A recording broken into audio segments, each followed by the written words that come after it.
Hi friends, मी सपना आणि सपनास cakes and recipe मराठीमध्ये तुमचं सर्वांचं मनपूर्वक स्वागत। तर आज आपण स्वीट कॉर्नची भेळ बनवणार आहोत। तर चला मग बघूया रेसिपी। स्वीट कॉर्नला बॉईल करून घ्यायचं आहे। त्यामध्ये अर्धा चमचा मीठ टाकून आपल्याला बॉईल करायचं आहे। स्वीट कॉर्न बॉईल झालेले आहे। आपण आता एका बाउलमध्ये स्वीट कॉर्न काढून घेणार आहे। त्यानंतर आपण बारीक चिरलेला एक कांदा, बारीक चिरलेला एक टोमॅटो टाकून घेणार आहोत। त्यानंतर चीज किसून टाकायचं आहे।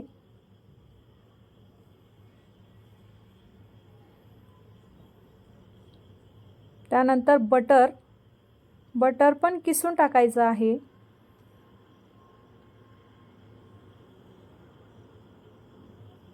स्वीट कॉर्न हे आपल्याला गरम हवे, जेणेकरून चीज आणि बटर हे व्यवस्थित मिक्स होईल।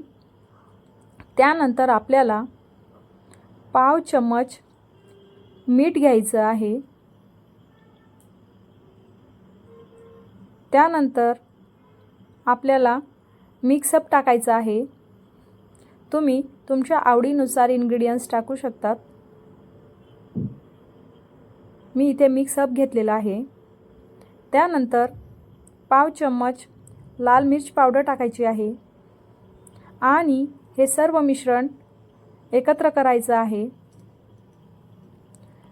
सर्व मिश्रण व्यवस्थित एकत्र करायचं आहे।